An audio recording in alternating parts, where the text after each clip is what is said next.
Leave everything to do with the paperwork to me. After getting married, we started considering buying a home, but my husband left everything up to me. He probably disliked having his scarce time off consumed by work. On the other hand, I had a job but more free time, so I proceeded with everything as he had told me to. And when I was about to finalize a property deal with the real estate agent, the agent said, "Your husband's name cannot be used for purchasing this property because his annual income is..." I was shocked to hear that. I had no idea his salary was that low. In the end, we changed the deed to my name and purchased the property. My name is Anne.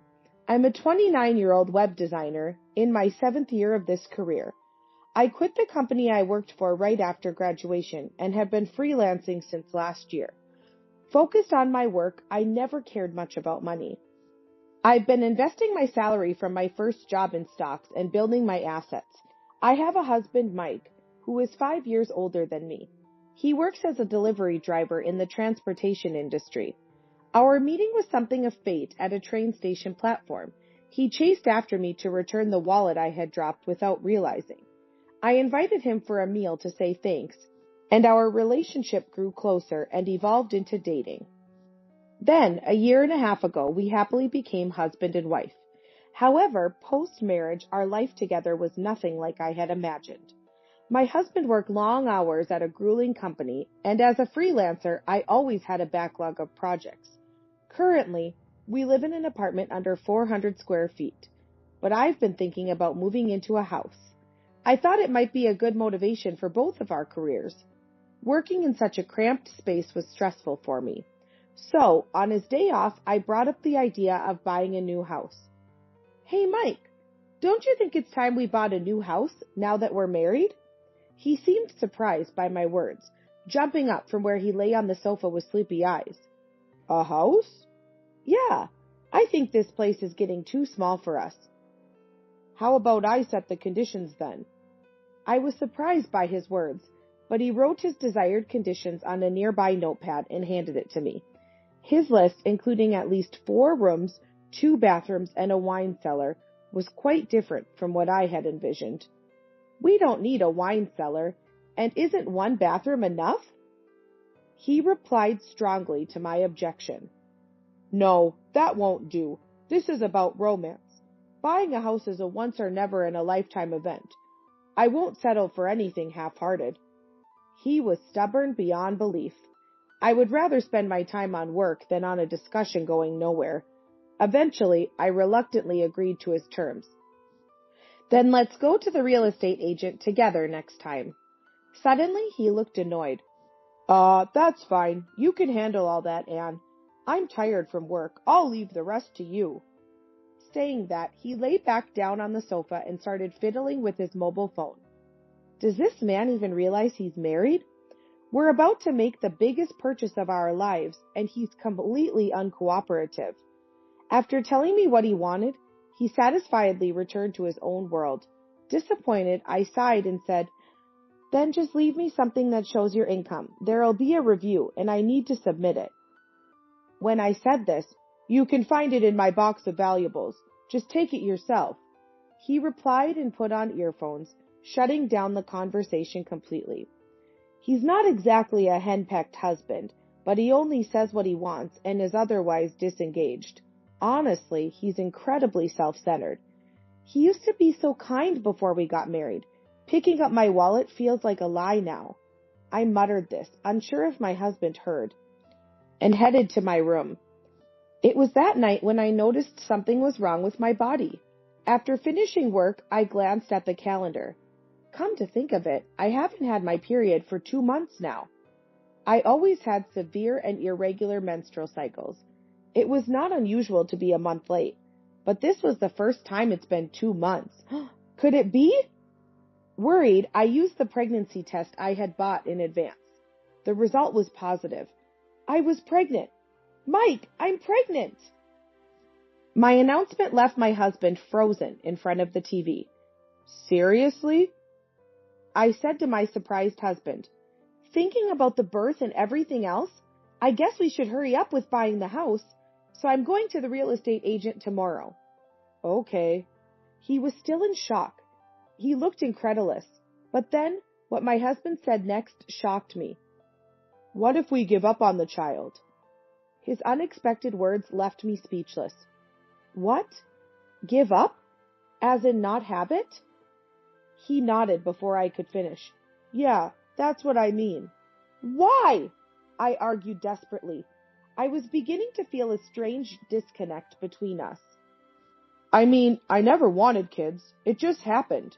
I can't believe you got pregnant just from us having a bit of fun, he said with a wry smile. His words, so thoughtless, wounded me deeply. I felt like I had been hit with a hammer. And if we have a kid, we can't have fun anymore. His words sounded like a whining child, but I couldn't back down. This was a precious life growing inside me. I was determined to have this baby. And a child definitely needs a father. I had to get him to take this seriously. Looking back, I realize how mistaken my thinking was at that time. Mike, please get it together. People in their 30s around the world start families earlier than us. I'll do my best, so you have to try too. Perhaps moved by my passion, my husband reluctantly gave in. All right. It has been said. Hearing this, I felt somewhat relieved and visited the real estate agent the next day. The price will be higher than the market average with the conditions you've requested. The agent frowned as he looked at the paper where I had written our wishes. Then he handed me a sheet of paper. This is the only property that meets all of Anne's conditions. There was only one that matched all our criteria among several options. But even that, $700,000? The price was significantly higher due to our many conditions. But now, we were expecting another family member. I couldn't bring myself to compromise. After some thought, I'll purchase this property, I said. We proceeded with the purchase process. Please fill in the necessary items on the application form. Who will be the owner? My husband. I began filling out the form. But when I got to the annual income section, my pen stopped. Wait, Mike earns $25,000? I blurted out, looking at the salary statement he had given me. We rarely talked about money. In our current life, we both contributed equally to expenses and saved the rest. So I had no idea about my husband's salary. It's difficult to say, but with this amount, the application might not pass. The apologetic agent's words made me feel embarrassed. He continued, By the way, there are a couple of other customers considering this property. If you don't decide today, it might be sold out. Those words were nothing short of pressure for me. After hearing that, I felt I had to buy it today.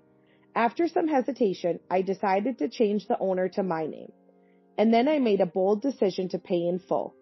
I could just cover it with the money I had saved from stock investments and the inheritance from my grandfather. I can always save more money later. The agent was initially surprised by my actions, but then handled the rest of the process efficiently. So a month later, we moved into our dream home. Wow, this is amazing! My husband exclaimed with excitement as soon as we entered our new home. By the way, you're going to have the baby, right? Are you going back to your parents' house? He asked while unpacking. Yes, that's the plan. My hometown is Anchorage. I could have the baby here, but I feel more at ease having it at my parents' place. Okay, good luck. His words felt somewhat distant. I started to feel unsure. My anxiety grew as my husband added, I can't quit my job even after the baby is born, so you'll have to handle the child care. You're the one who wanted to have it. What about my job? I don't care about that, he bluntly replied. Was his response to my enthusiasm just a temporary appeasement? I felt myself sinking into despair. Time just passed in our new life in the new house, and our relationship gradually grew colder. 3 weeks before the due date, with my belly growing, I went back to my hometown, and there I safely gave birth to a boy. But the baby was born with weaker lung functions, so he had to be hospitalized for observation, and I had to return to Boston alone. Before leaving, my mother said, Come back any time if you need to. Hearing that, I truly felt what motherhood meant. While at home, I talked a lot about my married life with my parents. As my heart lightened, their faces grew gloomier. And then my father's words made me think. 2 hours after boarding the plane, I arrived in Boston. I headed straight for our new house. When I got there, I saw an unfamiliar car parked in the driveway. Feeling uneasy, I cautiously opened the front door. Inside, numerous shoes were scattered around. I heard my husband's voice from the back. "Mom, Dad, feel free to use any of the spare rooms." I realized then that his parents were in our house. Heading to the living room, I found, as expected, his whole family gathered there. His father, mother, 2 brothers, and 2 sisters. Including my husband, that made 7 people. "What are you all doing here?" I shouted as I entered the living room. Everyone turned around at my voice. "Ah, you're back. Had a boy, huh?" Ignoring his question, I continued. "Why didn't you answer my calls? I tried so many times." Then Mary, his sister, chimed in. "Calm down. How's the baby? We were all looking forward to holding our first grandchild." "For now," I answered Mary's question. "He has some lung issues, so I left him in Anchorage. Why are all of you here? I heard something about rooms." The in-laws exchanged glances. Then, as if to represent them, my husband answered my question. "I was thinking, this house is too big for just the 2 of us, and it's hard to clean. Plus, there's childcare. So we're all going to live together, 8 of us, including my family and us. If you don't like it, you can leave." I was stunned. What was he talking about? While I was struggling with childbirth, he had let his family move in and enjoy themselves. And now, he was even trying to kick me out, without a word of concern. I was taken aback and stood there for a moment. Then he said again, "What's it going to be? You staying or leaving?" Looking at his indifferent face, I remembered my father's words. "Leave such a worthless husband and come back here. We can sell the house for a good amount. Sometimes letting go is an important choice." My father's words echoed in my mind. As I recalled them, the scene in front of me seemed trivial. And without realizing it, I spoke out. "It seems like there's a misunderstanding, but I came here to sell the house." My words were half true and half false. Ever since my father told me to come back home, I had been thinking about our newly bought house. Selling the house we just bought felt like a waste, but staying with my husband was becoming increasingly difficult. So I thought, why not just sell the house? I had been contemplating this. And now was undoubtedly the right moment to convey this. I wasn't being emotional. It was something that needed to be said. Understandably, my husband and his family were shocked by my words. "What? Wait a minute. The house is in my name, isn't it? Don't make decisions on your own." "That's right. I haven't told you yet, have I?" "Told me what?" His voice was slightly irritated. "You remember how you left everything about buying the house to me, right?" "Is that so?" "Even if you ask me, I wouldn't know." My in-laws were murmuring to each other at my statement. Noticing their commotion, "That's not important right now," my husband snapped. I continued explaining to him. To put it simply, your income wasn't enough to pass the credit check for buying a house. I was shocked that a 34-year-old only makes $25,000. At this, one of my brother-in-laws reacted. "What? No way! Even I make $40,000. The youngest, Emma, who's 27, said that. As my words caused a stir among the in-laws, my husband started to panic. "Anne, don't say unnecessary things." Sweat was beginning to form on his forehead. "The truth is the truth, right? The moment you knew I was pregnant, you suggested abortion.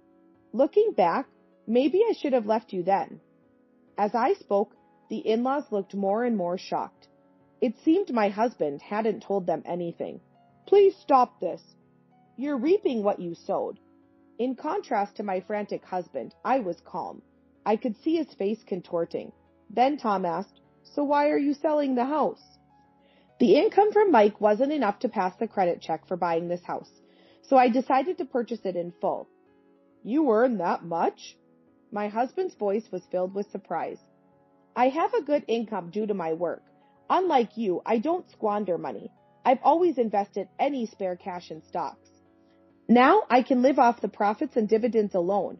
Hearing this, the entire family fell silent. I quickly assessed the situation. Since I was the one who bought the house, my husband and his family had no say. But my husband was not ready to give up. Please don't sell it. Let's live together happily, okay? He spoke to me with a strained expression. Seeing how pathetic he was, I firmly rejected him. Don't be ridiculous. You left everything to others, and now you're acting as if you have a say in this. Keep your jokes to your personality. I won't forgive you for what you said about our baby. We're getting a divorce today. The word divorce clearly panicked my husband. All eyes of the in-laws were on him. Divorce? No, that can't be true. Why did you even think of living with your parents without consulting me? I finally voiced the question that had been bothering me. I wanted to do something filial for my parents. I thought it was something I could do. It was my father-in-law who reacted to my husband's statement. Don't be ridiculous. It's not filial to take advantage of someone else's hard work and effort. That's right. We came here happy, thinking you bought the house yourself. But this is just betrayal. My brother is the worst. I can't believe this. Surprisingly, my husband started getting attacked by his entire family before me. He was visibly shrinking in size. Please, stop this, he weakly pleaded, but everyone was clearly fed up with him. Then, both of my in-laws turned to me and deeply apologized. We're terribly sorry for our son's behavior. We'll leave quietly, and you can do as you please with him. Mom? My husband said weakly. Be quiet, to which his mother sternly replied. His body trembled at her words. He looked like a male lion being expelled from the pride. There was no charm left in him, either as a man or as a husband. I then said, You see now, right? You and I live in different worlds. Chase your own dreams alone. Goodbye. Let's discuss the rest legally, including child support, to him. After that, my husband slowly collapsed to his knees and remained motionless for a while. 2 days later, my husband and I signed the divorce papers. Next, we planned to discuss child support. Naturally, I got custody. My husband neither had the means nor the temperament to raise a child. Just the thought of handing my child over to such a self-centered man made my skin crawl. Then, I returned to Anchorage again. I picked up my hospitalized child and went back to my parents' house. I could raise my child in peace here. Thankfully, my work is all online, so I'm not bound by location. Now I can live freely and comfortably. As for my ex-husband, after that day he was disowned by his parents and now lives alone in seclusion. I still keep in touch with my former in-laws, so I hear about his situation. My ex-husband, who had no delicacy in his words, I naively thought he might change if I did. This experience taught me that people don't change that easily. However, better days are waiting for me now than when I was with my ex-husband. Of course, due to the presence of my newborn baby, I'm now a mother as well. I have to work hard at both my job and parenting. These thoughts were in my mind as I prepared to feed my baby for the first time.